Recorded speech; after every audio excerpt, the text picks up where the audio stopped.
Semoga Allah Subhanahu wa taala menerima seluruh rangkaian ibadah kita, dari puasa kita, sholat kita, zakat kita, dan semua pengabdian kita kepada Allah Subhanahu wa taala.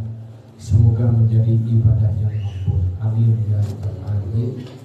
Di mana dengan makbulnya tersebut semoga dosa-dosa kita diampuni oleh Allah, kebaikan-kebaikan kita diterima oleh Allah Subhanahu wa taala untuk menjadi bekal menghadap ke hadiratnya kelak di akhirat.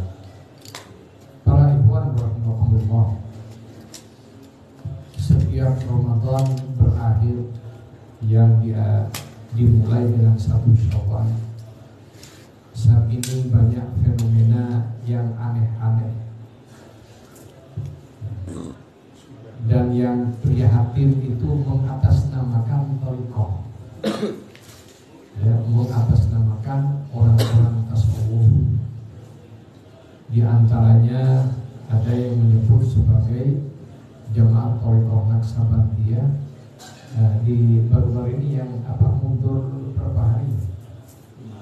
Ya, mundur 2 hari. Ini gimana? Kemudian ada yang sampai maju 5 hari, ada yang kurang 2 hari sudah mengadakan hari raya. Dan konyolnya lagi, ya merugikan bagi kita sebagai pengenal thariqah, yaitu mengatasnamakan thariqah. Ya, ini yang di akhir zaman memang dikhawatirkan oleh Rasulullah SAW. Ya, ada nanti di akhir zaman umatnya yang akan merusak seni-seni agama atas nama agama itu sendiri. Ya, salah satunya orang-orang yang bodoh, ya, itu jadi imam. Oleh karena itu, kita ini bidangnya apa? Ini harus sadar dulu, ya. Yang disebut ma'rifah itu ma'rifah diri sendiri dulu. Salah satunya sadar dengan ilmu kita. Kemudian untuk tahu dengan awal dan akhir bulan, itu sudah ada ilmunya. Kalau dalam istilah ilmu umum, ilmu astronomi. Jadi ilmu tentang tentang langit dan istilahnya astronomi, ya, tata surya. Dan itu yang yang menggagas dan menemukan ilmu tersebut ya dari ulama-ulama kalangan Islam yang mempelajari Al-Quran dan Sunnah dan Rasulullah SAW. Sehingga sudah ada ahlinya, dan para ahli sepakat,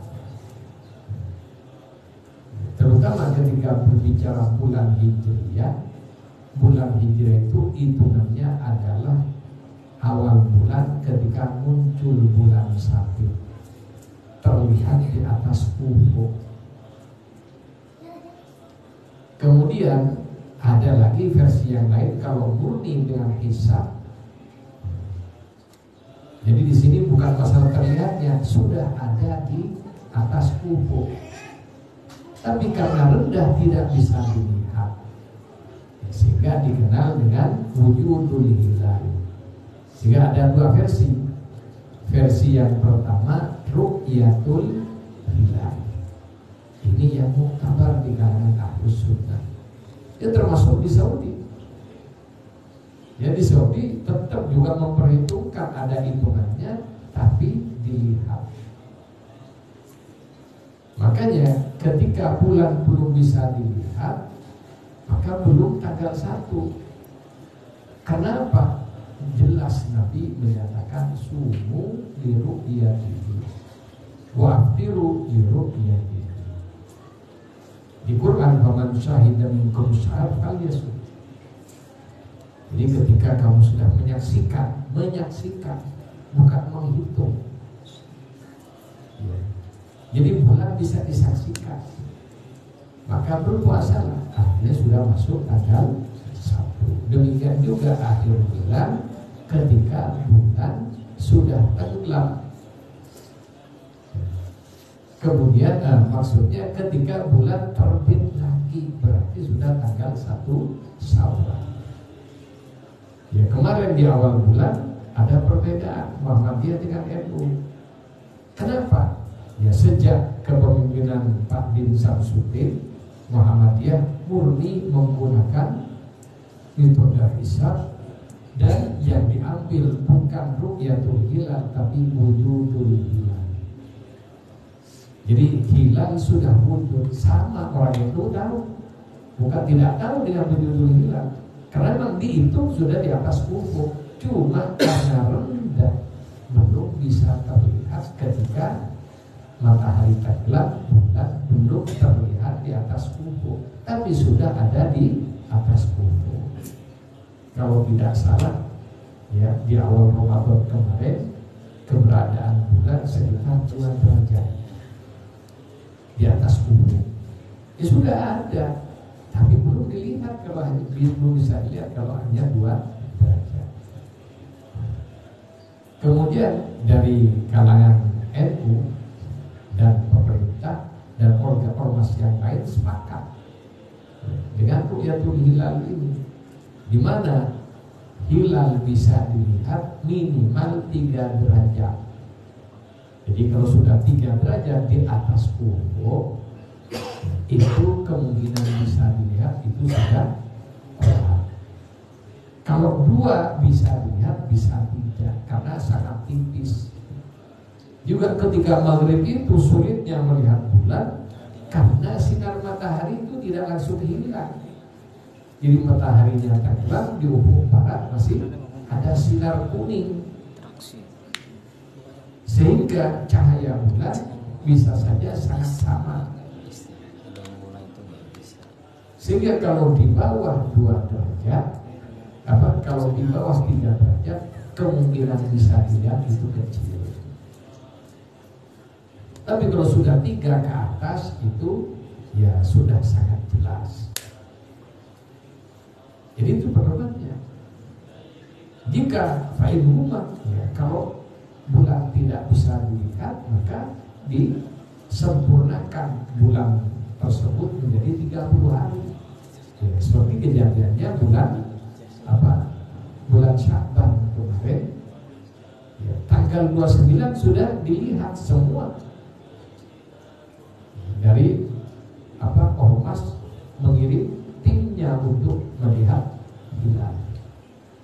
Tapi memang secara hitungan tidak bisa. Untuk apa? Membuktikan. Jadi hitungan itu benar hitungan. Tapi kalau kita kembali kepada Quran dan Sunnah, jelas faman syahida minkum syahra. Kalau kamu sudah melihat bulan tanggal 1 itu, dia sudah berpuasa. Dan Nabi menegaskan sumu li ru'yatihi wa afdiru li ru'yatihi. Itu. Sehingga kalau kita berbicara bid'ah dan sunnah, maka yang ru'yah itu yang sesuai dengan Quran dan sunnah. Adapun ya yang berdasarkan perintah, ya, ilmu astronomi sesuai dengan Islam baru jadi bukan zaman Nabi. Ketika zaman Nabi belum ada kitab atau buku tentang astronomi. Jadi mereka ahli astronomi ini, ya, ulama-ulama kita zaman dulu yang meneliti apa fenomena yang dijelaskan dalam Quran dan Sunnah Rasulullah SAW. Sehingga ya kan ada slogan, ayo kembali kepada Quran dan Sunnah. Sekarang siapa yang hianat dengan ucapannya? Jadi itulah, alhamdulillah kita dari kalangan Nahdlatul Ulama masih berpegang teguh dengan hal ini. Jadi para ikhwan rahmatullah, itu pokok permasalahannya. Sehingga orang yang berpegang dengan dengan hisab, boleh dikatakan lebih percaya dengan hisab daripada sabda Nabi. dihisab daripada Quran. Jadi dihisab jelas memang sudah wujud bulan, tapi belum bisa dilihat. Adapun ya, kenapa berbeda itu yang awal Ramadan. Akhir Ramadan tidak bisa berkelit lagi. Muhammadiyah kalau tidak mau 29 hari, mau 30 hari sudah berpuasa sehari sebelumnya. Sehingga kalau Muhammadiyah harus Idul Fitri ya Rabu. Karena Selasa sore itu bulan sudah 6 derajat di atas ufuk. Ya.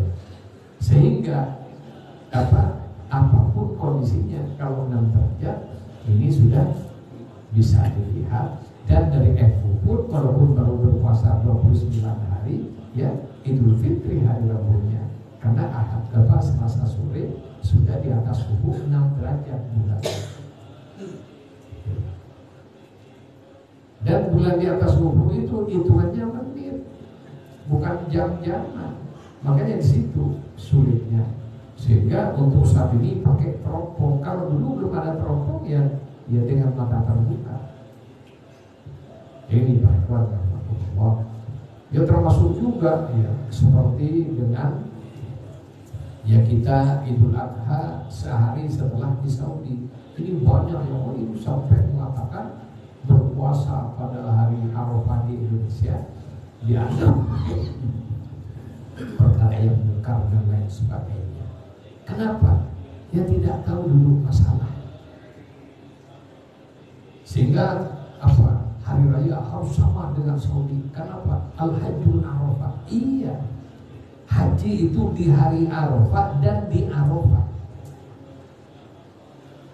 Jadi Al-Hajjul Arafah itu maksudnya yang disebut haji kalau orang itu wukuf.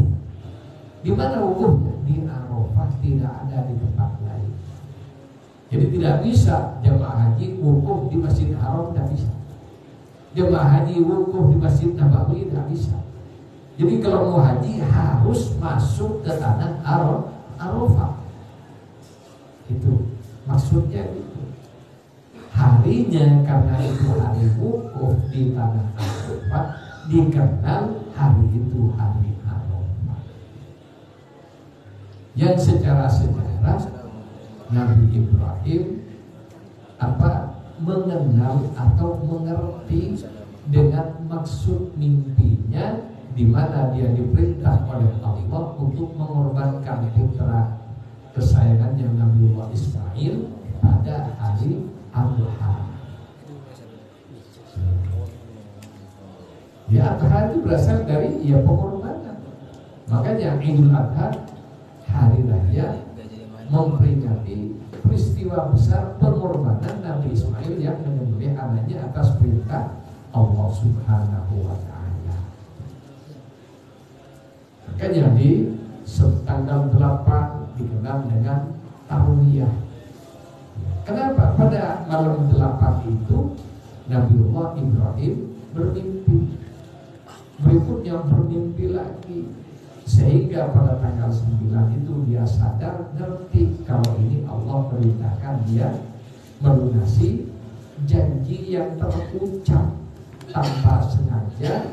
Ketika ditanya oleh masyarakatnya, oleh umatnya, dia pada saat itu berkorban yang sangat banyak. Kalau tidak salah 100 ekor unta dan 1000 kambing. Orang heran, kok seperti ini pengorbanan Nabiullah Ibrahim. Begitu dia benar-benar ingin menyatakan syukur dan juga ketundukannya kepada Allah. Ketika ditanya, kok rela kamu menyembelih sebanyak ini, mengorbankan harta sebanyak ini? Ya Nabi Ibrahim kemerucut ngomong, ya kalau Allah yang merintahkan, apapun saya korbankan. Bahkan andaikan pada saat itu belum punya anak, andaikan aku punya anak disuruh korbankan oleh Allah, saya korbankan. Setelah itu lupa kalau ngomong begitu, maka Allah menagih janjinya. Oleh karena itu kita jangan gampang-gampang nazar. Apalagi nazarnya ya bahaya-bahaya. Apalagi nazarnya dengan kata mahabbah kepada Allah, kita bisa-bisa ditagih oleh Allah nazar kita, kuat apa tidak kita. Ini. Andaikan Anda bernazar, jangan keluarkan dalam hati akad sama Allah. Kalau Anda letakkan dalam hati azam untuk berbuat kebaikan, itu secara hukum karena syariat ini zahirnya. Makanya ketika dulu berperkara Sayyidina Ali tidak bisa menunjukkan bukti zahir, maka dikalahkan. Karena itu syariat nahkumu bil zahir. Syariat itu menetapkan hukum dengan kaidah dan dalil yang nyata, yang zahir. Ya termasuk Nabi Ibrahim, dia kayak gitu, bernazar dan ngomong. Nah, setelah itu ditagih oleh Allah. Setelah punya anak, dan anaknya sudah balik, dan sudah gimana punya anak sudah gede, ganteng, cerdas, kelihatan baktinya pada orang tua. Tiba-tiba oleh Allah suruh korbankan. Maka akhirnya Nabi Ibrahim mengorbankan. Ya, kalau Nabi Ibrahim oke, kalau kita. Oleh karena itu saya ingatkan, jangan sekali-kali nazar yang aneh-aneh. Dan juga jangan bilang cinta kepada Allah. Takut Anda tidak kuat dengan pernyataan itu. Jadi mending kita ini menjadi orang-orang yang berusaha menjadi orang yang cinta dan dicintai oleh Allah. Jangan menyatakan, ya jadikanlah saya sebagai orang yang cinta kepadamu dan kau cinta pada kami. Kenapa? Ujian cinta itu lebih berat daripada ujian kesetiaan sebagai pegawai.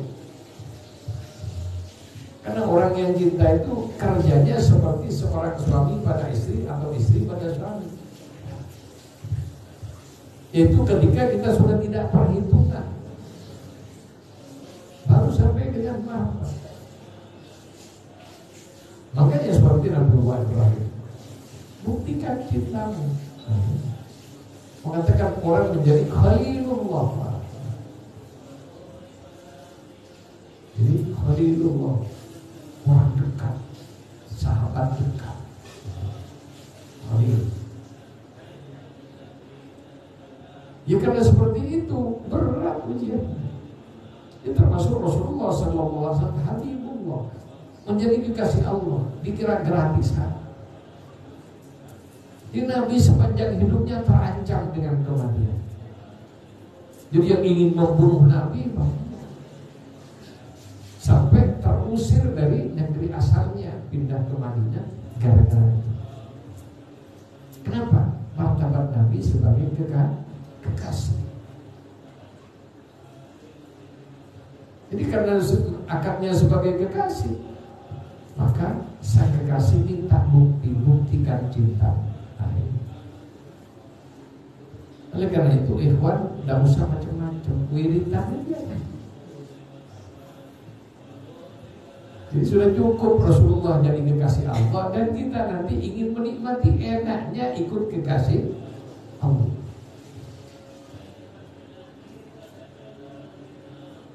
Jadi kita ini berat jadi kekasih Allah, diuji oleh Allah. Dan Rasulullah menyatakan, idza habballahu abda ibda. Kalau seorang sudah disenangi oleh Allah, maka Allah kasih mulia, kasih bala. Oleh karena itu, ketika Anda dapat ujian berat, orang yang ngerti dia akan senang. Coba kita kalau dapat musibah, apa yang terjadi? Senang apa senang? Senang. Hah? Jadi kalau kita senang berarti tidak ngerti, tidak paham. Ya, orang yang ma'rifah, orang yang memahami, mengenal ya. Orang kan ada orang tahu, ada orang kenal. Orang tahu contohnya kita sebagai masyarakat Indonesia, warga negara tahu kalau presiden kita namanya Joko Widodo. Kenal tidak? Enggak. Ini beda. Ada kenalnya karena pernah ikut rapat bertemu langsung. Ada yang lebih dekat lagi, sering bertemu konsultasi seperti para DPR. Kemudian ada yang lebih dekat lagi para menterinya. Ada yang lebih dekat lagi staf-stafnya. Ada yang lebih dekat lagi istrinya dan anak-anaknya. Jadi pengenalan. Jadi martabat pengenalan itu berbeda satu sama yang lain. Dan dari martabat kenal ini ya juga nantinya apa yang didapatkan dengan kenal tersebut berbeda. Suaranya kurang. Jadi dia Pak Ivan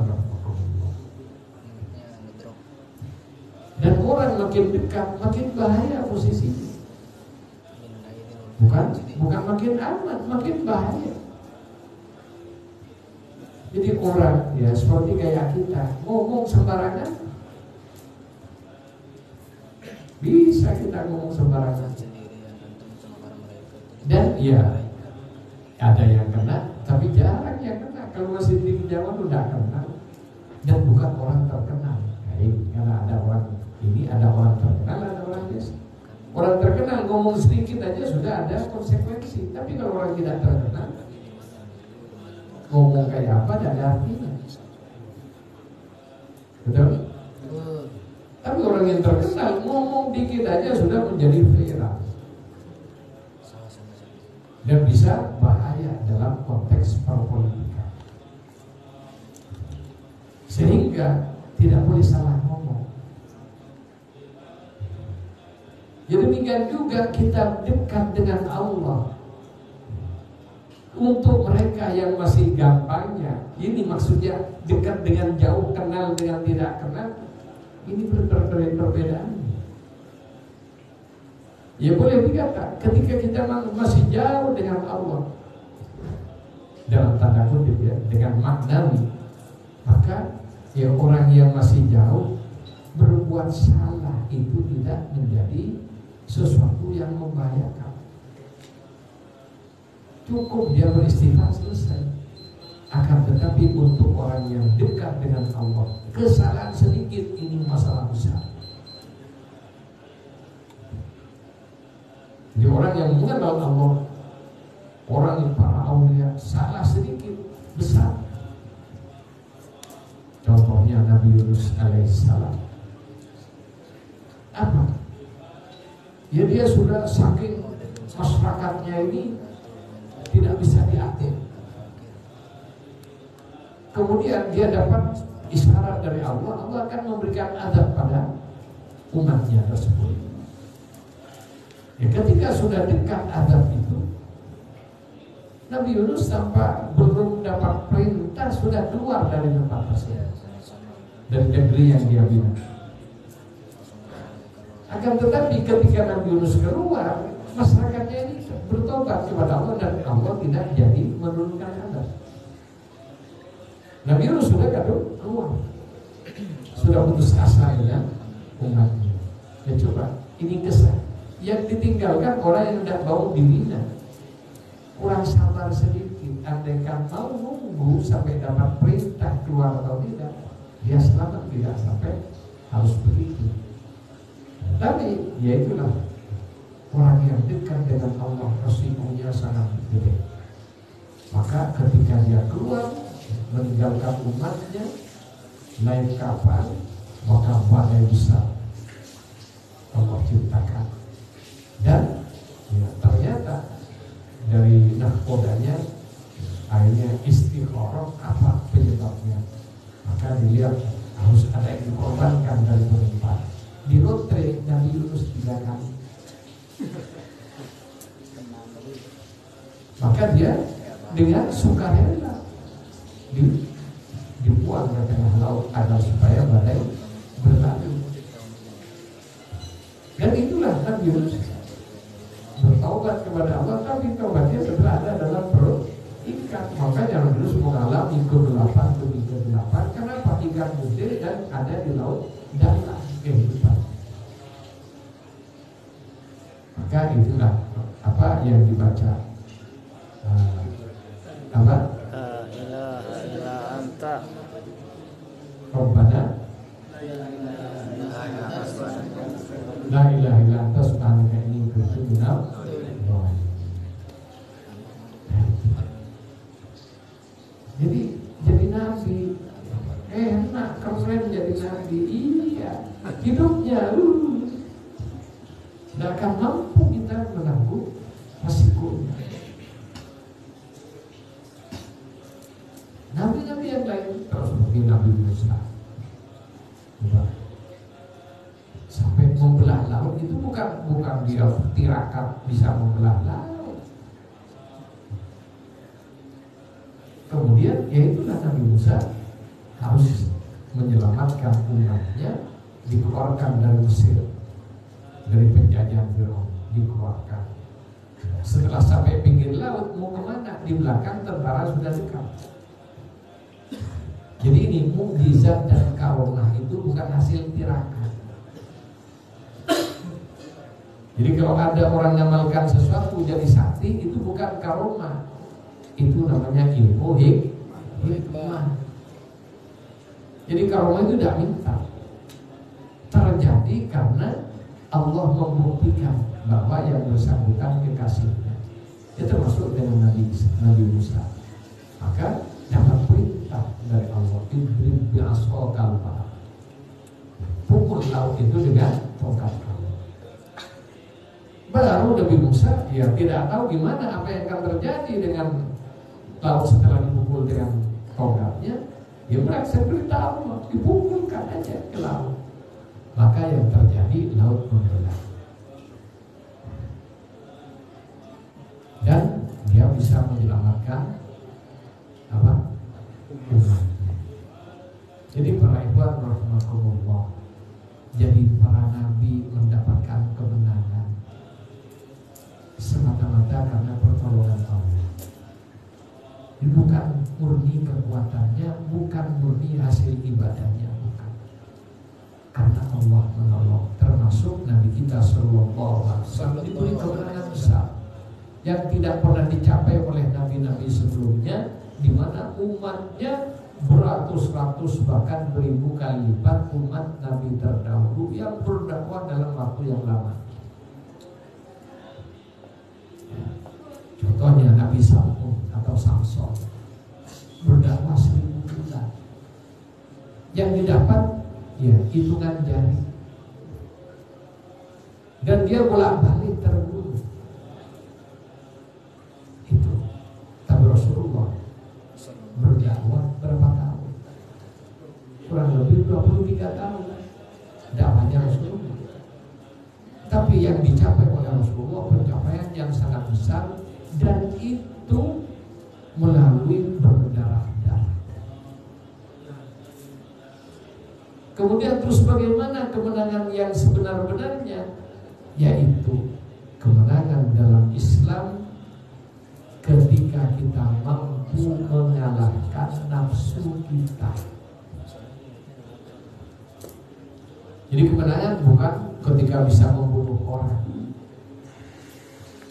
Kemenangan dalam Islam ketika kita bisa mampu menaklukkan hawa nafsu kita. Apa hawa nafsu kita? Ini yang paling dohir. Hawa nafsu syahwat 3. Ini yang dohir. Jadi hawa itu adalah ambisi kekuasaan.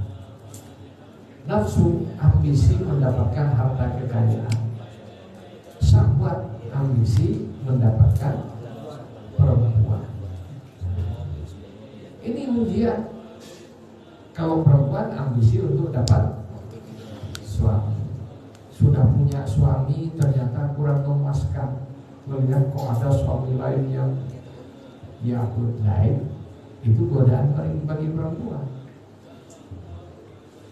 Godaan bagi laki-laki yang punya kekuatan lebih, sudah punya 4, kurang juga. Karena kalau dituruti kurang terus.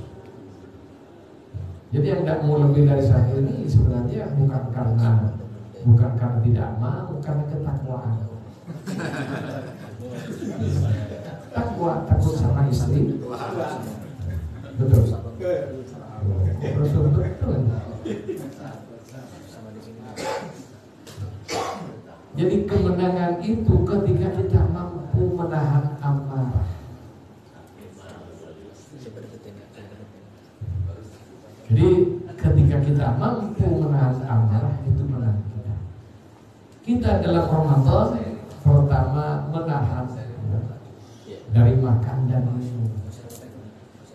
Bukan hanya itu, banyak orang tidak makan dan minum mampu.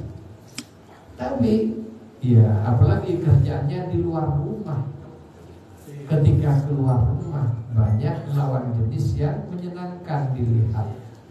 Ya, ketika kita ada yang kinyis-kinyis dilihat, kok enak ngelihatnya, dilihat lagi, lah itu sudah dosa. Sehingga pahala puasa terkikis dengan pandangan-pandangan yang dilarang oleh agama. Ya termasuk juga ketika Ramadan ini banyak orang yang mau beramal, zakat, kemudian sedekah dan lain sebagainya. Ya tidak jarang banyak godaan, terutama mereka yang menjadi pusat perhatian masyarakat. Sehingga saya menjumpai kemarin ada bedol, ya, jadi marmotnya masjid dan imam masjid dikeluarkan gara-gara apa? Yang mempertanyakan apa yang didapat oleh masjid itu. Kok laporannya segitu-segitu, padahal tiap Jumat saja lebih dari 5 juta. Kok laporannya segitu terus? Kemudian kalau Ramadan ada zakat dan lain sebagainya, kok laporannya mana? Yang zakat ini mana? Ya ketika rapat mempertanyakan hal tersebut, selesai rapat sudah langsung diberikan. Padahal jadi imam di situ sudah bukan hanya puluhan tahun, mulai masih remaja jadi imam itu. Jadi itu para ikhwan yang kita kenal.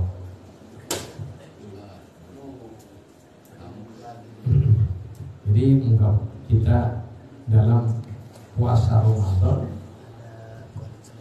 ya, ketika kita puasa Ramadan banyak kondisi-kondisi yang menguji kita. Ya termasuk ya dengan orang yang diberi amanah oleh Allah. Ya alhamdulillah. Ya seperti kemarin, tolong saksikan.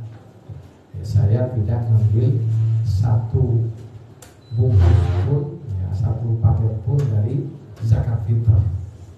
Saya menyaksikan sendiri kan. Ya, kenapa?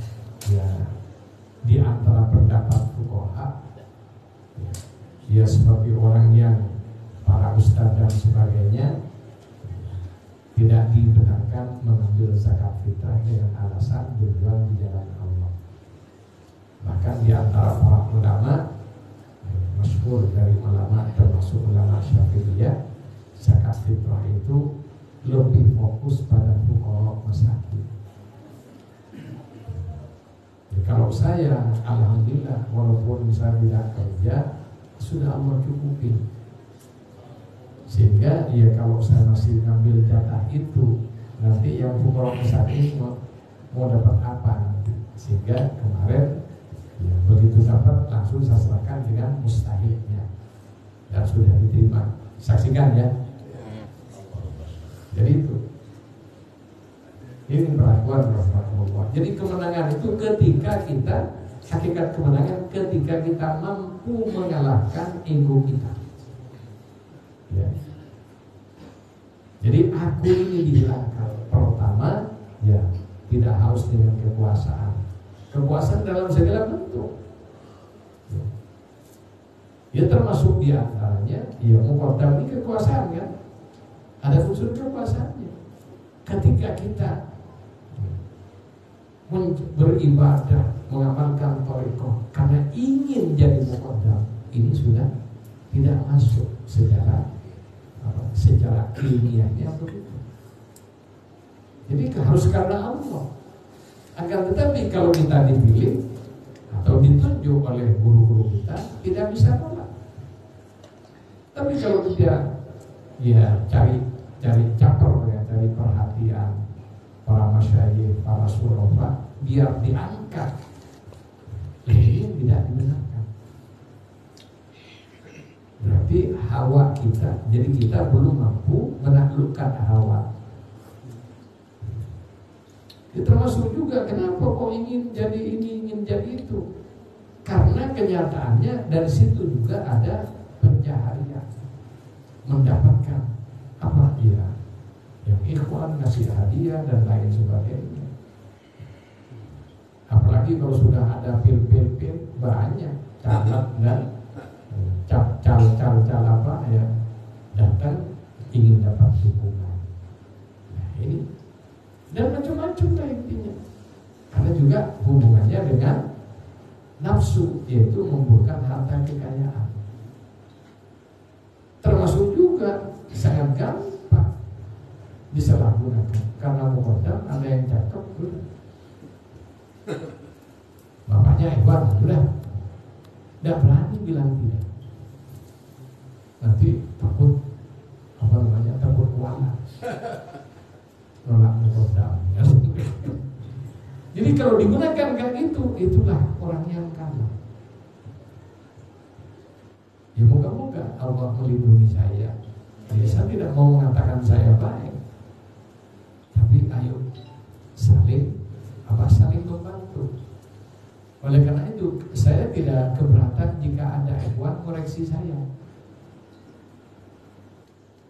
Walaupun dalam thariqah itu ada memang kondisi-kondisi seorang murid harus taat penuh dengan muqaddamnya, akan tetapi juga ditijani selama yang bersangkutan sesuai dengan apa yang telah digariskan oleh Allah dan Rasulnya melalui Syekh Ahmad bin Muhammad At-Tijani radhiyallahu anhu. Jadi walaupun kita diberi kebolehan, akan tetapi tetap berada di garis tidak boleh melanggar aturan thariqah, termasuk juga ya etika berthariqah. Jadi tidak bisa dibenarkan kalau kita seenaknya dengan para ikhwan dan siapapun. Oleh karena itu para ikhwan rahimahumullah, kita wajib bersyukur kepada Allah. Minimal kemenangan zahir kita, puasa kita penuh selama 1 bulan tidak berkurang. Moga-moga ini menjadi puasa yang makbul. Kemudian para ikhwan rahimahumullah, jadi puasa. Yang kedua, alhamdulillah semoga juga sholat kita diterima oleh Allah. Dan para ikhwan saya yakin tidak ada yang punya utang sholat kan. Moga-moga menjadi sholat yang diterima oleh Allah SWT. Zakat kita pun juga demikian, terutama zakat fitrah sudah selesai. Yang punya bisnis ini tolong. Yang punya bisnis kalau dihitung nanti dalam setahun bisnis Anda cukup 1 nisab sudah wajib mengeluarkan zakat mal. Karena Anda yang banyak berdagang, zakat tijarah. Kalau Anda petani, zakat zuruh. termasuk peternak. Jadi ada kaidah zakatnya masing-masing. Ketika kita terbebas dari pelit, terbebas dari sayang pada harta, dizakatkan, ya pertama yang wajib dulu zakatnya dulu, karena ada orang sibuk sedekah zakatnya tidak dibayar. Ada kan? Jadi sedekah itu baru ya disunahkan kalau yang wajib sudah ditunaikan. Oleh karena itu, ayo mulai sekarang ya, dan kalau perlu yang dulu-dulu dihitung. Sehingga kalau sudah mencapai nisab, maka harus bayar zakat. Yang dulu tidak dibayar diqadha'i, tidak apa-apa. Diperkirakan yang lama-lama berapa, karena sudah ya dihitung-hitung per bulan dapat berapa. Ini berlakuan rahmatullah pentingnya. Ketika kita lepas dari sayang harta, karena kita tunduk dulu kepada Allah, ya, jangan bilang cinta, karena kalau bilang cinta bahaya. Tunduk dulu kepada Allah, bertakwa. Ya, takwa itu tunduk, maka Anda sudah terbebas. Karena yang paling ngeri ya ditakutkan nanti kita rajin sholat, rajin puasa, tapi zakatnya tidak dipenuhi, padahal sudah bangun rumah, bangun ini, bangun itu. Kenapa? Kita untuk membangun rumah di dunia mengorbankan ratusan juta.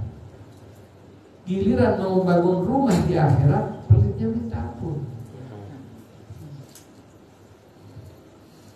Gimana coba bayangin kalau sampai di akhirat nanti kita jadi orang kere gara-gara tidak zakat. Ya sama juga dalam masalah sholat. Kalau untuk tarawih, harus tahu sekali. Ya benar-benar diperhatikan waktu tarawihnya. Giliran sholat 5 waktunya tidak perhatian. Seenaknya. Nah, ini perlu kita koreksi apa yang ada pada kita. Ini berakhir Allah, hati-hati. Jadi sholat kita yang wajib dulu kita sempurnakan berjamaah. Kemudian setelah itu qobliyah ba'diyah, ayo kita perjuangkan. Berat memang. Tapi kalau sudah terbiasa enak. Kemudian yang setiap malam salatul lail minimal 2 rakaat.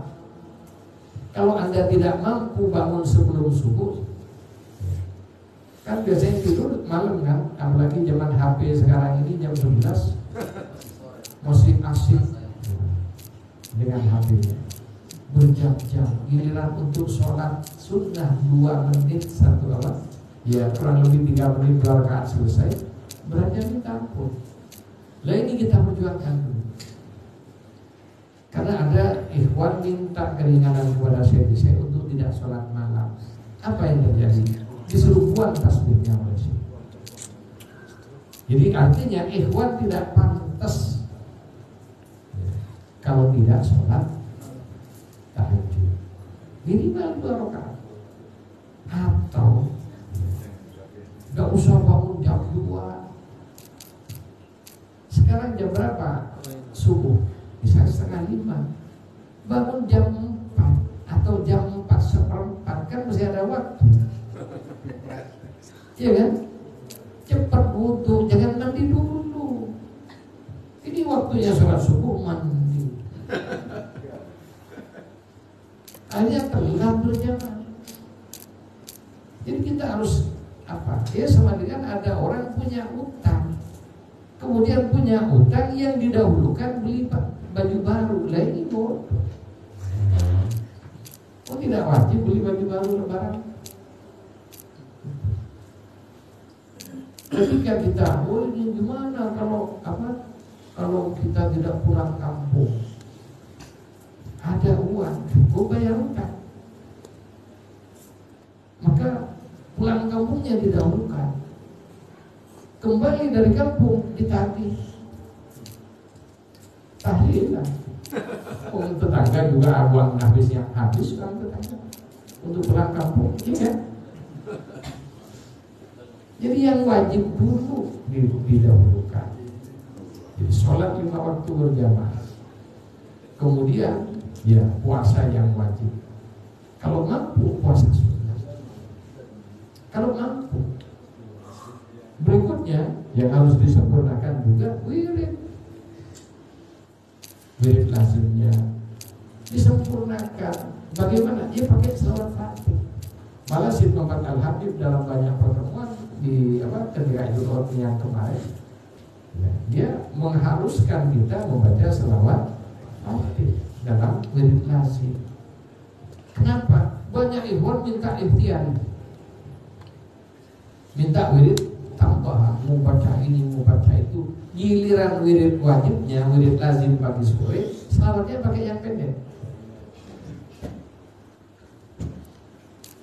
Bahkan juga ketika saya jelaskan bahwa minimal Allahumma sholli ala sayyidina Muhammadin wa ala ali, itu minimal, dan itu di kitab Thariqah, di Fathur Rabbani, di Bughyatul Mustafid, dan semua kitab Thariqah. Syekh mensyaratkan selawat itu minimal Allahumma sholli ala sayyidina Muhammadin wa ala ali. Jadi tidak cukup sallallahu alaihi wasallam. Bukan itu yang direkomendasi Thariqah. Istighfarnya astagfirullah tidak bisa diganti dengan yang lain, dan ini sudah rukun yang tidak bisa diganggu gugat. La ilaha illallah juga seperti itu. Tartil. Ini dulu sempurnakan. Jadi ini sempurnakan. Istighfarnya kalau bisa tartil, atau minimal hadar. Hadar itu bacaan cepat tapi tajwidnya tetap terpelihara. Selawatnya juga, dan disuarakan. Tidak cukup baca selawat pakai atau wirid dalam hati. Harus minimal kita sadar kalau baca. Coba kalau dibaca dalam hati. Kenapa? Wirid tijani bukan wirid hati, bukan wirid hofi. Jadi wirid tijani adalah wirid yang harus jahar minimal untuk diri kita sendiri. Wirid yang jelas, terasa kalau kita astagfirullah, astagfirullah, astagfirullah, astagfirullah. Tidak boleh pas langsung diam sudah selesai. Tidak boleh. Ya sama dengan bacaan dalam sholat, kita tetap bersuara tapi tidak mengganggu jamaah sebelah kita. Jadi kita sadar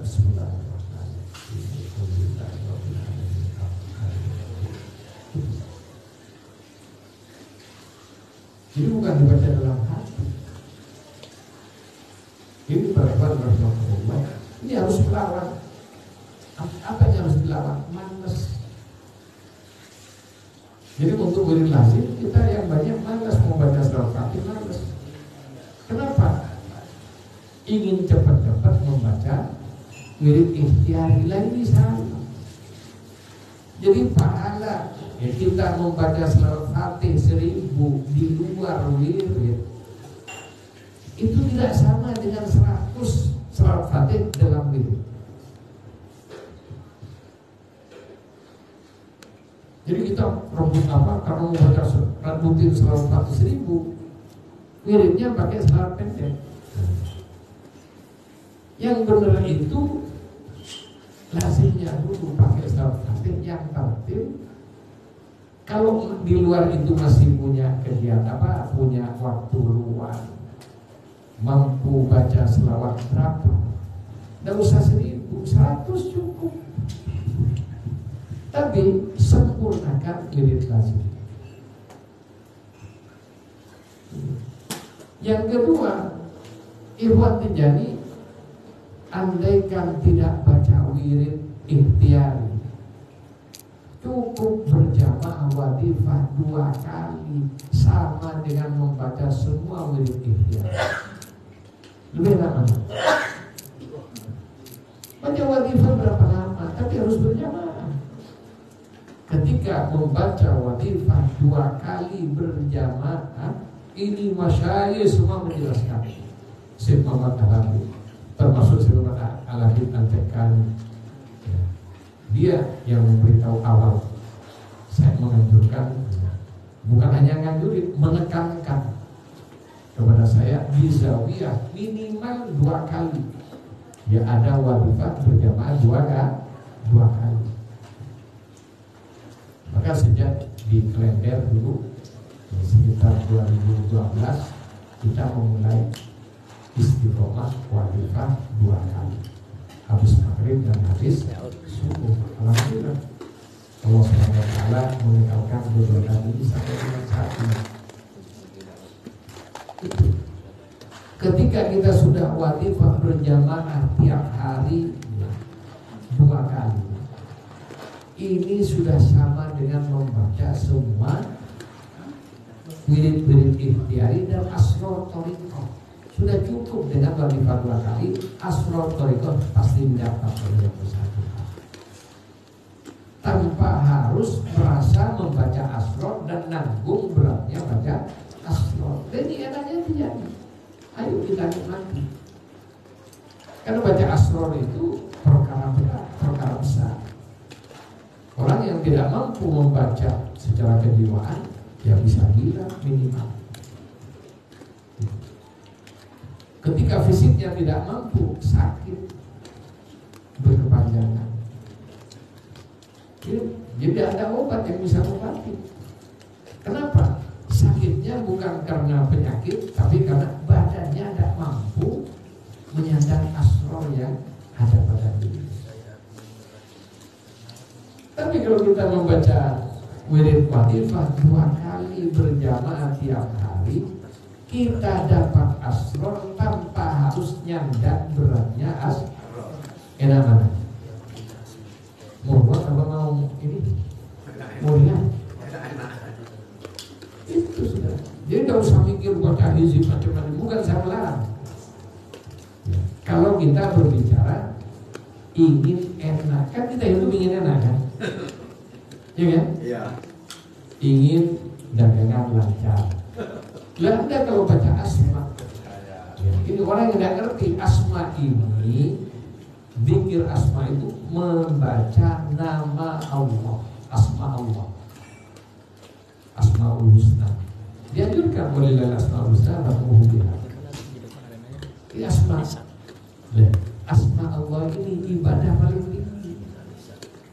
Sehingga ibaratnya pesawat itu pesawat luar angkasa.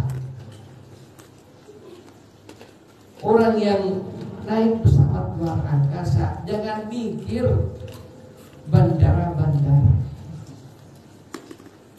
karena pesawat luar angkasa tidak ada bandaranya. Sehingga kalau baca asrar masih mikir jualan.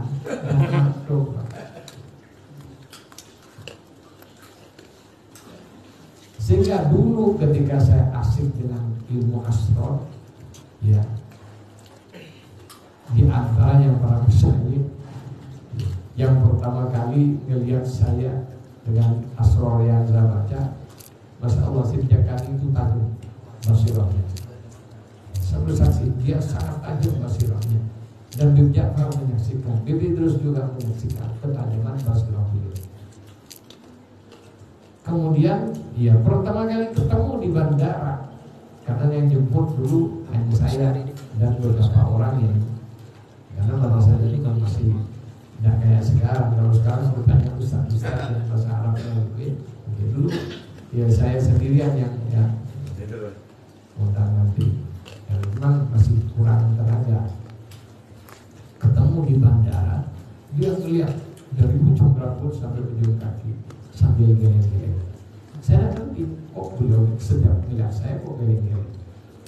Terus keliling saya antar, saya jadi pengawalnya, termasuk sampai ke Bangka dan lain sebagainya. Dia setiap melihat dan dia perhatian. Saya tidak ngerti ada apa ini. Begitu mau pulang, Dan beliau ini walaupun diberi oleh Allah pengetahuan khusus, tapi tidak sembarangan. Ketika di bandara mau pulang, saya nonton, beliau bilang, kamu baca ini, kamu baca surah, baca selfie, baca ini, baca ini. Dia yang saya baca dia, nah, masya Allah. Sampai berapa kali saya baca, dia tahu. Masya Allah, masya Allah. Kalau perlu berhenti. Nanti saya akan ngajak Khalifah, yakni Syekh Muhammad Al-Kabir, untuk datang ke Indonesia. Pada saat itu saya ingin kamu diperbaiki oleh beliau. Kenapa? Terus aja yang saya baca bukan hanya dari wirid Ikhtiar Dijani, wirid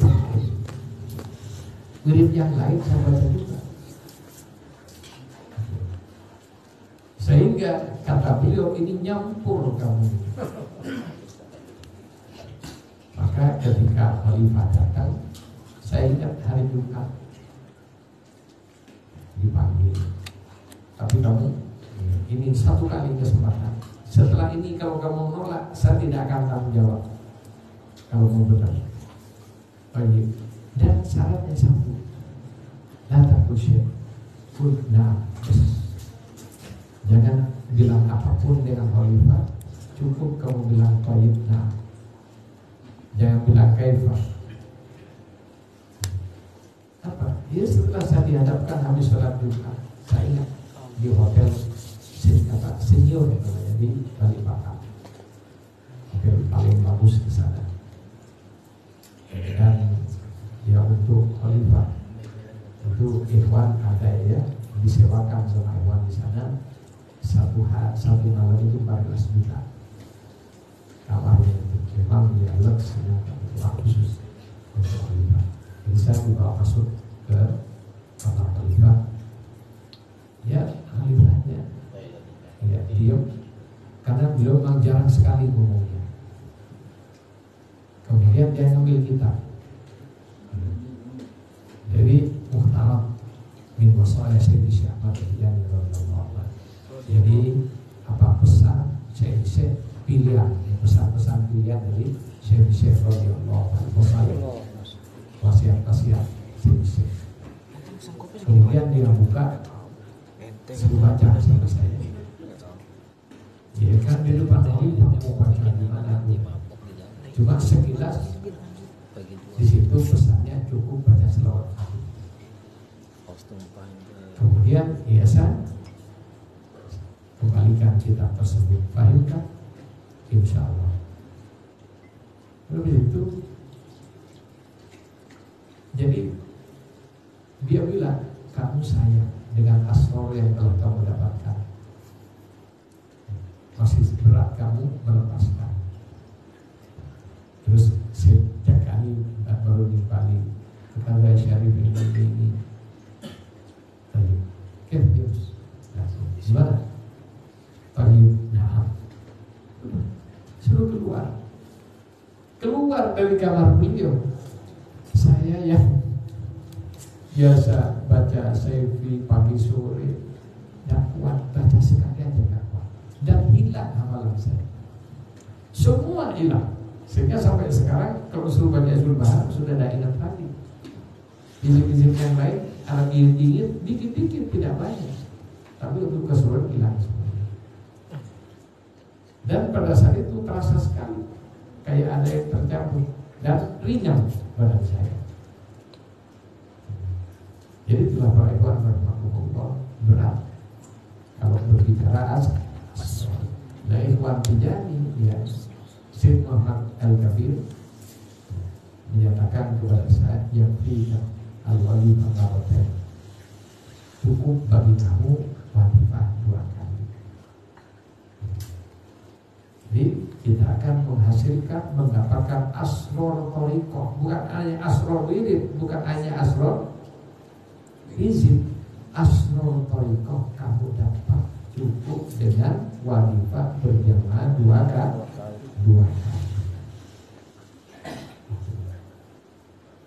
Kemudian secara khusus saya akan dibimbing sama Habib Ja'far untuk baca ini baca itu. Beliau dengan kasafnya begitu kembali ke Jawa, saya ketemu langsung dengan beliau ketika ngantar Syarif ke Jawa Timur. Ketemu sama Habib, langsung Habib tahu kalau sudah dicabut. Ini Masya Allah, jadi dengan kasafnya sambil senyum-senyum Habib bilang, gimana? Kamu disuruh berhenti baca hizib sama Syarif. Iya Habib, gimana? Ya sudah, kamu tunduk dengan apa yang dia perintahkan. Ya artinya dia tidak merasa dilangkai, merasa ini. Intinya itulah salah satu yang perlu kita tiru dari akhlak beliau. Dia sangat patuh dengan gurunya. Jadi ketika Syurafa yang mengatakan, langsung dikerjakan dan langsung dikesampingkan urusan dirinya. Saya ingat dulu ya, ketika masih di Jember di kampung, pingin ngundang Syekh Umar Baidowi. Kemudian saya sudah sowan dari Jember ke Surabaya dengan para kiai dan para ikhwan. Setelah sampai di Surabaya, beliau ternyata kurang sehat dan waktunya sudah dekat. Maka beliau bilang, saya kurang sehat sekarang, jadi tapi saya ingin tetap menunaikan apa yang sangat inginkan. Jadi sampai mampir ke Habib Ja'far, bilang Syekh Umar minta tolong agar beliau berkenan ngisi pengajian mewakili Syekh Umar pada tanggal yang kita minta dengan beliau. Jadi Habib Ja'far itu satu hari minimal 3 kali, 4 kali sampai 5 kali pindah pengajian tiap hari. Habib Ja'far itu bahkan sampai 6 kali dari pagi, dari zuhur. Tapi karena diperintah oleh Syekh Umar, langsung dia bilang pada saya, ya saya hadir. Jadi bilang kalau hari itu banyak jadwal, tapi karena yang menurut guru saya, maka saya harus hadir. Ya itulah kenapa beliau mendapatkan barokah dalam perikop yang benar-benar istimewa. Saya bersaksi beliau benar-benar dapat keistimewaan di Syekh radhiyallahu anhu. Apa? Dia termasuk Syekh Muhammad Al-Habib secara khusus memberikan jaminan kepada beliau, bahkan terutama ya yang saya melihatnya ketika beliau dioperasi. Jaminan dari Syekh Muhammad Habib, kamu tidak usah khawatir, tidak usah takut. Yang melaksanakan operasi kamu nanti saya di sini. Dan ini masyhur cerita ini. Ketika operasi dimulai, jantung beliau sudah ada di atas meja operasi. Jadi denyut nadi dan darah beliau ke seluruh tubuh pakai alat mesin yang berjalan karena adanya listrik. Ketika seperti itu padam listrik. Karena apa? Meledak. Trafo di depan rumah sakit meledak. Kemudian di rumah sakit ada 2 genset. 2 genset mati semua, tidak bisa hidup. Ya gimana di ruang operasi? Ya tetap harus dibayar. Mau minta dengan ketakutan, tim dokter datang ke Bogor menawarkan kompensasi. Tapi Habib merasa sudah enak, tidak ada masalah. Dan ketika lampu itu mati, langsung ada aroma harum ya parfum. Tidak ada parfum yang sama dengan harumnya itu. Semua merasakan. Dan pada saat itu dokter yang lagi mengoperasi jantung beliau, karena ada ya, pada bagian mana itu sudah rusak benar, rusak total. Itu diberi kelancaran kayak jalan sendiri lah. Dan itu yang bersaksi semua dokter yang mengoperasi. Dan seharusnya operasi itu 2 jam lebih, tidak sampai 1 jam lebih sedikit sudah selesai. Dan yang spektakuler, mesin jantungnya ini yang seharusnya mati karena darah listrik tetap hidup. Itu mau padamnya itu. Dan itu harus pakai listrik. Listriknya mati, tetap hidup. Itu kalau mati masalah mesin jantung. Ya ini, ya itu diantara ya kekhususan beliau. Dan banyak lagi ya, yang kita saksikan karomahnya muncul, terutama setelah beliau wafat. Ini perlakuan rahmatullah ya, salah satu yang terpenting dalam berthariqah itu pertama memelihara hati murid itu dengan guru. Terus saya yang kayak gini ini saya tidak senang jelasin. Kenapa? Saya katakan saya minta dilayani, diapain. Tapi kalau tidak dijelaskan nanti khawatir ikhwan batal tanpa terasa.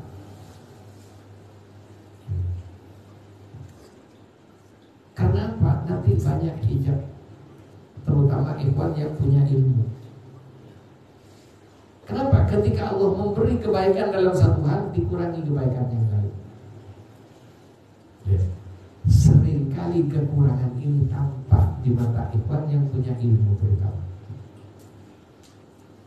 Ketika ikhwan itu dengan ilmunya merasa lebih, merasa ini, maka terputus mandat. Jadi ini tingkat tinggi masalahnya. Dan ini kesalahan bukan kesalahan doa, kesalahan hati dalam beretika. Sehingga mandat pada ada ilmunya ternyata. Ya ini ternyata begini, ternyata baca Qurannya baca salah kok. Ininya kurang ini. Ini bahayanya kalau kita diberi ilmu. Karena orang yang diberi ilmu biasanya ya tanpa terasa dia sering jadi wasit, sering jadi ya, sering jadi murid. Jadi ya ini saya rasakan juga apa ya, karena dulu saya ikut pelatihan Tahsinul Quran langsung dengan apa orang-orang ini di Basori Alwi Duri nasional ya, Ustaz Fahru Rozi itu juara nasional. Jadi saya berapa teman-teman, dan saya dulu punya ngelola kegiatan Quran di tingkat kabupaten. Barang-barang ya teman-teman saya termasuk anggota, dan ya kalau tim salah satu tim penguji saya. Ini para ikhwan rahmatullah, sehingga mendengar bacaan aneh fikir terasa. Yang kita repot itu bagaimana kalau itu terjadi pada kontak kita. Nah ini terjadi pada guru kita. Nah ini ujian dari Allah kepada kita. Jadi menjaga hati dengan ya masuk dalam banyak hal. Dan termasuk yang membuat ikhwan itu kalah ya. Bagaimana yang kalah itu ikhwan yang kalah? Yaitu ketika ikhwan itu membaca kitab, idealnya muqaddam begini, ternyata tidak sesuai dengan kitab. Ikhwan nuntut, masa muqaddam kayak gitu? Ada kan yang ngomong gitu? Nah, ini bahaya. Dan itu ujian dari Allah. Ketika keras hati ikhwan, akhirnya tidak mau ngakui kemuqaddaman seseorang karena satu hal kecacatan ini, maka ikhwan tersebut kalau baiat dengan yang bersangkutan putus baiat, putus badannya. Ini diantara etikanya, kode etik. Kan sekarang lagi rame kan kode etik. Etika. Yang penting saya sampaikan kepada ikhwan, Dan terus terang ya Ustaz, semoga Allah melindungi saya. Bukan karena ingin ikhwan ini. Saya hanya takut ikhwan nanti ketika tidak bisa menjaga hati jadi korban. Jadi menjaga hati. Husnudzon kepada Allah, husnudzon kepada Rasulullah, husnudzon kepada Syekh. Terutama juga sekarang yang menjadi ujian kita, husnudzon dengan anak cucu saya yang sudah banyak datang ke Indonesia, kadang-kadang berbeda, kadang nyeleneh dan ini dan sebagainya. Nah ini ujian. Ketika kita jelek prasangka dengan salah satu cucu saya, ini bahaya. Termasuk juga sekarang dengan fitnah nasab habaib yang begini. Tolong ikhwan tidak usah ikut-ikutan, tidak usah komentar, sudah tidak usah. Kalau perlu yang begitu dihindarkan aja. Kalau sekiranya kita jadi biar tidak terlibat. Karena para ikhwan rahimahullah, andaikan nasab habaib itu benar-benar putus, kita hormat pada mereka karena hormat kita kepada Rasulullah, hormat kita sampai kepada Rasulullah.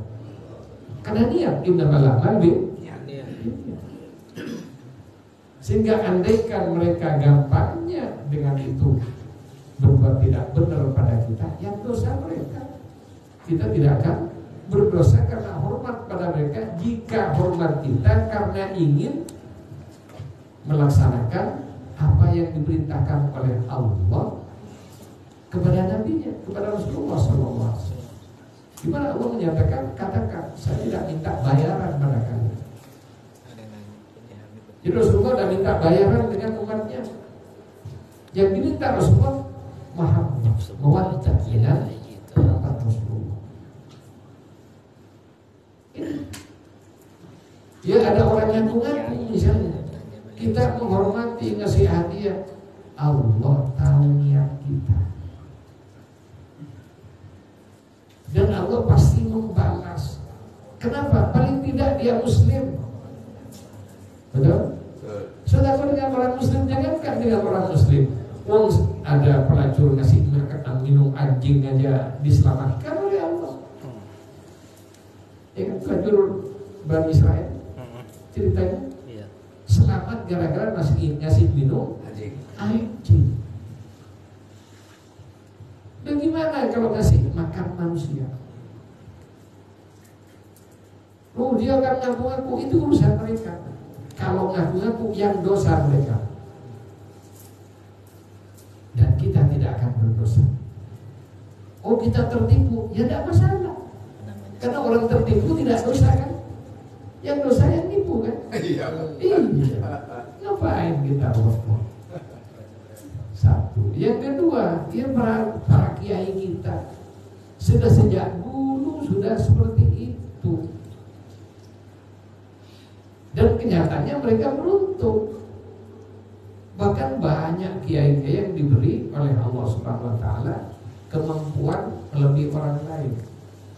Salah satunya di Probolinggo namanya ada Kiai Hasan. Terkenal Kiai Hasan Genggo, Kiai Sepuh. Itu ada kiai sowan ke tempat ke Genggong itu, ke Kiai Hasan Genggong itu. Kemudian ternyata supirnya ini Habib yang tidak pinter, akhirnya jadi supir. Kan orang Allah menjadikan nasib semua orang tergantung kehendaknya kan. Jadi supir. Karena supir dia nunggu di mobil. Tapi Kiai Hasan ini diberi ketajaman penciuman. Apa? Kok bau keringatnya Kanjeng Nabi? Sampai iya Kiai Hasan. Supir sampai di mana? Di mobil Kiai. Dia langsung bergegas ke mobil. Ternyata supir ini lagi tidur. Ini bebek ayo dibahas, dihormati melebihi kiai yang datang itu. Ini sama biasa. dihormati, diletak disuruh masuk tempat tidur beliau istirahat di sini. Istirahat sampai dengan puas. Itu cara menghormatinya. Coba kira-kira kalau Habib palsu mendengar kalau Mbah Habib palsu, kira-kira bau keringatnya sama nggak dengan keringat orang? Walaupun secara dhatiahnya bau keringat biasa, akan tetapi orang-orang tertentu merasakan. Ini perempuan hati-hati. Oleh karena itu sudah tidak usah ikut hiruk-pikuk. Saya juga ada komentar-komentar. Kalau kita baca gatal juga kita ingin berkomentar. Jadi kalau kita sudah bisa nahan diri, karena memang juga ada yang uji. Ya pokoknya sudah datang ini. Ya ketika kita mampu menahan diri, maka itulah kemenangan. Itu kemenangan. Banyak perkara-perkara yang lain. Oleh karena itu kita menahan diri dari maksiat, menahan diri dari perkara-perkara yang makruh, menahan diri puncaknya, menahan diri dari kerjakan yang mubah. Ini tingkat tinggi. Kenapa? Yang mubah itu, ya contohnya kita main HP itu kalau memang belum waktu sholat, mubah. Tapi orang yang benar-benar menghargai waktu tidak akan ke sana. Nah ini saya belum bisa. Kita belum bisa semua kan? Kita berharap kepada Allah karena kita ini banyak kelemahan. Sehingga kalau kita maju sendiri kepada Allah dengan amal kita, jelas dibanding rahmat Allah yang diberikan pada kita, amal kita nggak ada apa-apanya. Disinilah letaknya kenapa kita kok harus berwasilah, beristimdad dengan walinya Allah. Alhamdulillah Allah pertemukan kita dengan guru besar kita Syekh Syarifudin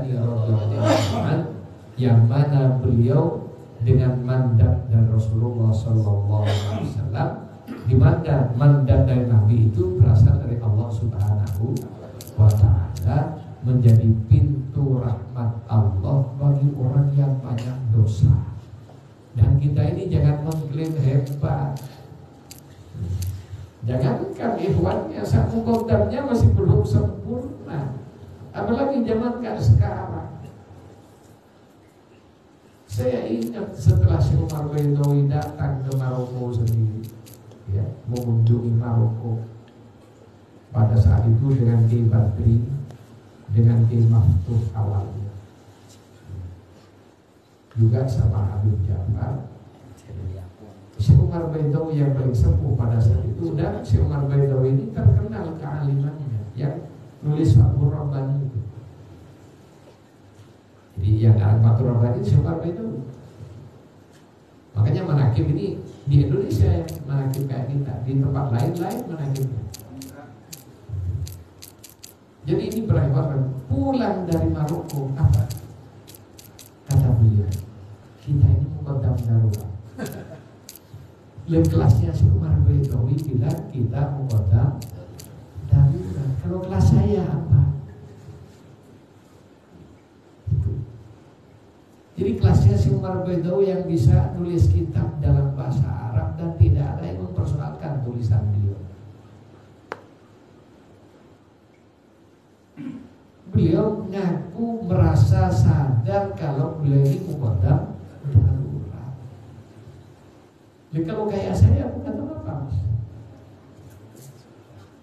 Ya tinggal kita terus bagaimana? Jangan kecil hati. Memang tambah akhir zaman tambah ini, mutunya memang tidak tambah. Kenapa? Kitabnya orang apa? Zaman dulu kitabnya para masyayikh itu ada di hatinya, hafal semua.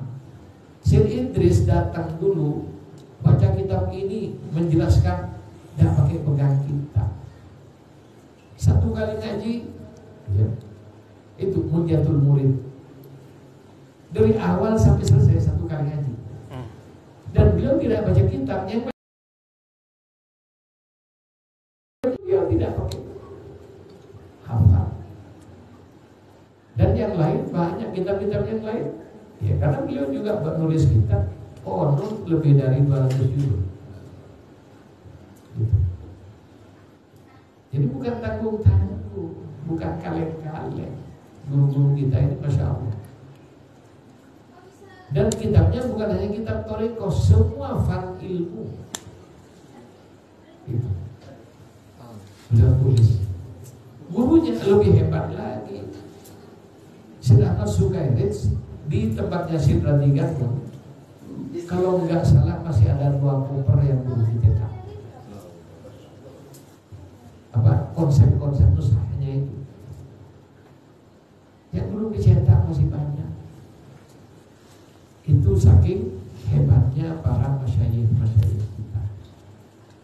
Sehingga Syekh Umar bilang kita bukan darurat. Kenapa? Para masyayikh hafal Quran rata-rata.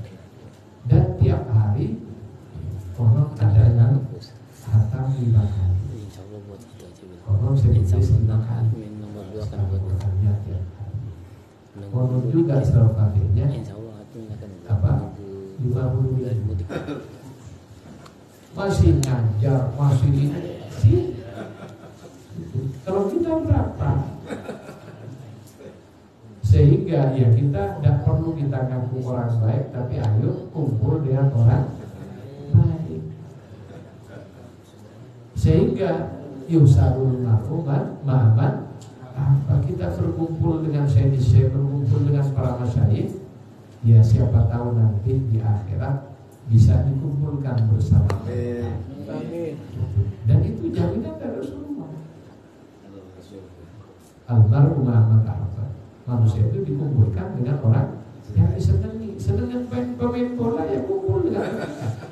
Coba yang senang minum-minuman, kumpulnya dengan mereka. Yang senang judi, ya kumpulnya dengan mereka. Yang senang dengan mobil tua, ya rumpi tentang mobil tua. Kelus-kelus. Yang senang motor tua juga kayak gitu. Kumpul ke kelompok-kelompok. Iya, kelompok. Ya tidak, kita sedang baca wirid dan moga-moga kita dikumpulkan dengan ahli wirid. Itu. Jadi karena seperti itu, ya kita jangan sok merasa hebat. Akui aja kekurangan kita dan berharap kita selamat karena kebaikan mereka. Ya perkara Allah menerima amal kita itu adalah keberuntungan. Tapi minimal kita sudah selamat aja dikumpulin sama Syekh, titik dah. Karena nanti di akhirat di antara penjelasan para masyayikh. Jadi ibaratnya perumahan. Jadi istana Rasulullah SAW terletak di tempat yang paling tinggi, yang paling baik di istana Nabi. Kemudian dikelilingi oleh istananya para sahabat, ya, karena sudah bukan hanya rumah, istana diberi oleh Allah Subhanahu wa Ta'ala. Kemudian setelah para sahabat ada di situ, di saf berikutnya tempatnya Syekh dan sahabatnya. Berikutnya Ikhwan Tijani sampai yang kerucu-kerucu masuk. Botot-botot. Baru di belakangnya itu halakohnya wali kutub dan murid-murid. Ya ini cuma kayak gini, tidak usah kita ngomong dengan orang lain dimarahin. Habis nanti domelin. Ini kita yakin ya, karena Mintaknya yang disampaikan oleh para masyayikh, dan para masyayikh itu mendapat dari Syekh radhiyallahu anhu apa? Jaminannya adalah lahumul busra fil hayati dunya wa fil akhirah. Jadi ada berita gembira, salah satu berita gembira itu ya Rasulullah menjamin Syekh dan ikut Syekh minal amin, anta minal amin. Kamu Ahmad orang yang aman dari siksa Allah. minal aminin, yang taat sama kami. Jadi yang saat dengan saya ini minal aminin. Bahkan mahabbah saja tidak usah ikut thariqah Tijani, la yamutu hatta nalal wilayah. Tidak akan mati yang bersangkutan kecuali sudah mendapatkan martabat kewalian. Jadi kita tidak perlu dipanggil wali, tidak perlu. Tapi kita terutama yang punya anak perempuan sudah pasti jadi wali nikah. Punya anak lagi wali murid. Itu juga wali. Kenapa? Apa wali itu? Kalau kita baca kitab Jami' Karamatil Auliya, kalau kita baca Risalatus Sahih, jadi umat Islam itu wali min auliya hakikatnya. Yang penting di hatinya ada iman, walaupun hanya sebesar tepung, imannya sudah walinya Allah. Makanya dia berhak menjadi wali bagi anaknya. Itu. Sehingga dari sini orang secara fisik tidak boleh mengklaim bapak yang bukan bapaknya, kebohongan dia dari Allah. Termasuk juga Ikhwan Tijani tidak boleh mengingkari hubungan nasabnya dengan Syekh Tijani dalam arti nasab rohani. Jadi kalau ada Ikhwan Tijani dikumpul dalam pengamal tarekat lain, kalau sampai apa tarekatnya, tidak berani, takut dibully misalnya. Bilang saya hanya bisa putus.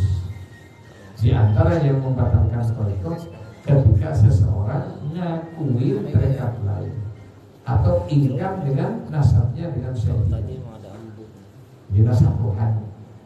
Jadi Ikhwan Tijani anaknya Syekh secara rohani, umat Islam anaknya kanjeng Nabi secara rohani. Makanya ya, Ahlul Muhammad ada dua, ada yang keluarga yang punya nasab fisik dengan kanjeng Nabi, dan umat Islam adalah nasab rohani dengan kanjeng Nabi Sallallahu Alaihi Wasallam. Oleh karena itu, ya semoga menjadikan kita pemenang yang sebenar-benarnya. Jadi menang dalam apa? Ya menguasai hawa nafsu kita, tidak sampai menjadi orang yang sombong, tidak sampai menjadi orang yang a priori, tidak sampai menjadi orang yang sok menang sendiri, tidak menjadi orang yang dibenci oleh Allah karena perbuatan kita yang berbuat sesuatu yang dibenci oleh Allah Subhanahu wa taala. Ketika semua perintah sukses kita laksanakan, semua larangan sukses kita tinggalkan, maka itulah hakikat kemenangan dari Allah Subhanahu wa taala kepada kita. Semoga kita tergolong orang yang menang. Ada pertanyaan? Dipersilakan.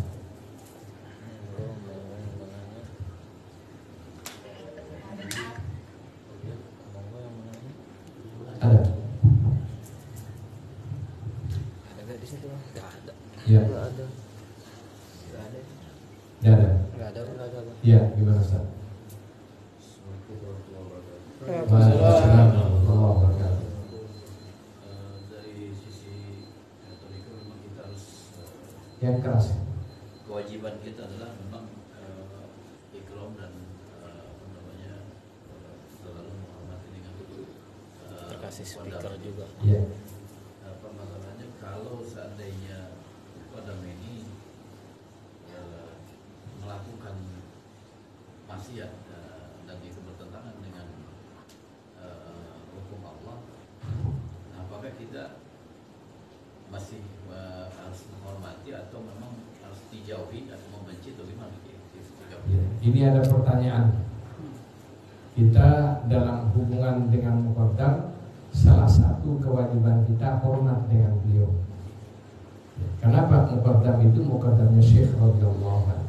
Jadi kita hormat dengan muqaddam karena muqaddam itu adalah muqaddamnya Syekh radhiyallahu anhu. Terus bagaimana kalau ada muqaddam yang yang aneh-aneh?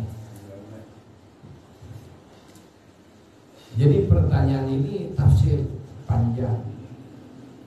Kalau ya yang bersangkutan karena muqaddam tidak maksud, bisa jadi belum sampai pada kondisi kubur sehingga pada waktu tertentu berbuat maksiat. Bisa jadi kan? Jadi kita disuruh menghormat personalnya ya, karena hormat kepada Sayyidi Syekh radhiyallahu anhu. Tapi ketika dia berbuat maksiat tidak wajib kita ikuti. Kalau kebaikan terutama yang berhubungan dengan kewajiban dan larangan thariqah mutlak harus kita ikuti.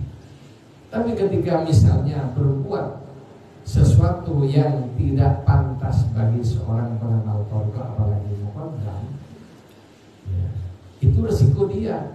Kita menghormat kemuqaddaman. Dan kalau kita tidak mampu untuk itu, hindari, jauhi orang-orang yang begitu sehingga kita selamat dari i'tiraf.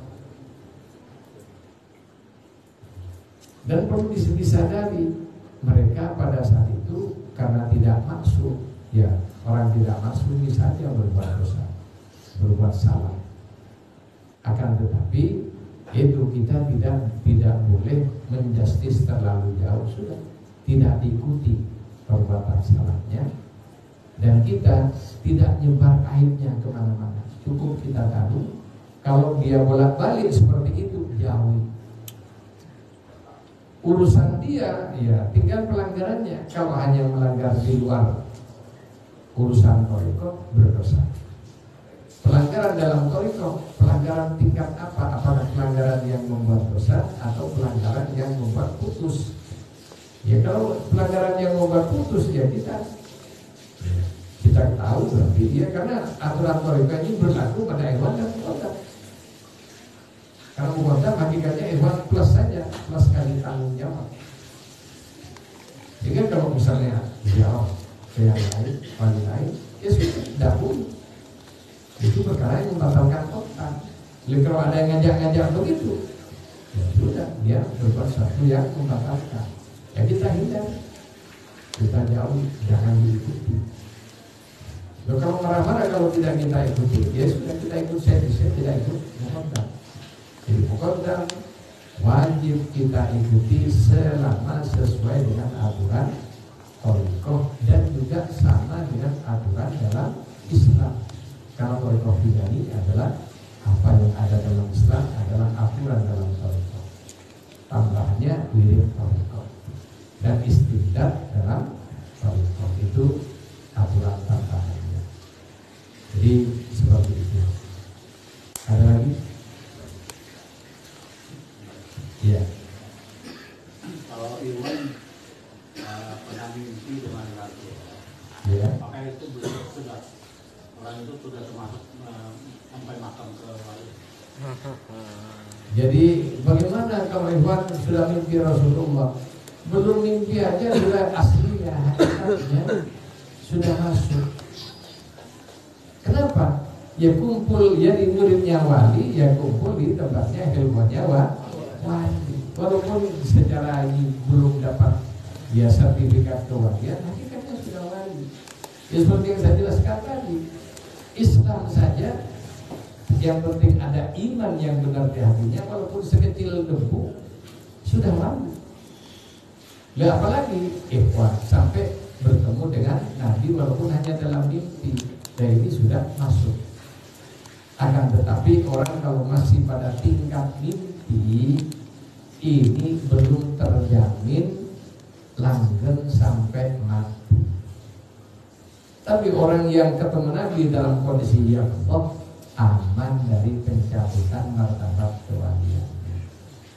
Jadi dalam kitab-kitab thariqah apapun, ya, orang yang melihat Nabi dalam kondisi yaqظah atau sadar itu sudah benar-benar wali Allah yang dijamin kewaliannya sampai akhir hayat.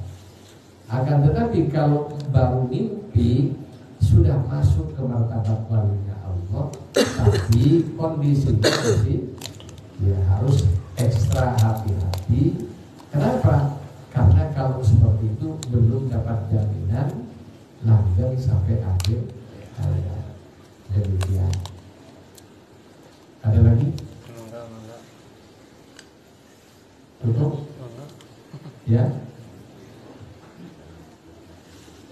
Sudah? Baik para ikhwan rahimakumullah. Moga-moga yang saya jelaskan ini benar dan kita mendapatkan ilmu yang manfaat dan bisa mengamalkan, terutama menjaga rutinitas amalan ya, istiqomah kita dalam sholat lima waktu berjamaah dan mengerjakan wirid thariqah secara baik yang perorangan, wirid lazim dan wajibah haidalah berjamaah ya, dengan pertolongan Allah Subhanahu wa taala, dan semoga ya, Islam dan thariqah kita ini bisa ngantar kita selamat dunia dan kemudian juga saya sampaikan malam ini saya berangkat insya Allah ke Jawa ya, kurang lebihnya sampai Jumat depan, sampai lewat Jumat depan baru balik. Nanti tolong yang biasa watifah di sini tetap watifah. Nanti saya minta Ustaz Badri, mana Ustaz Badri? Pulang Pak. Rumahnya banjiran. Oh, Rumahnya banjir. banjir. Ya. Waduh. Ya nanti minta tolong Ini ada Nah, bensin Jangan bisa aja Pak. kemudian kegiatan rutin dijaga, Udah ada ini. minimal wadifah pagi sorenya ini dijaga. Kemudian apalagi yang perlu dilakukan? Ya, intinya ikhwan zawiyah jangan sampai kosong dari wadifah. Kalau bisa pagi sore tetap jalan minimal satu kali dalam semalam tetap jalan. Kemudian ini aja, lain-lain nanti saya sampaikan secara lisan dengan yang bersangkutan dengan cara saja yang bisa dilakukan. Demikian kurang lebihnya, mohon maaf. Assalamualaikum warahmatullahi wabarakatuh.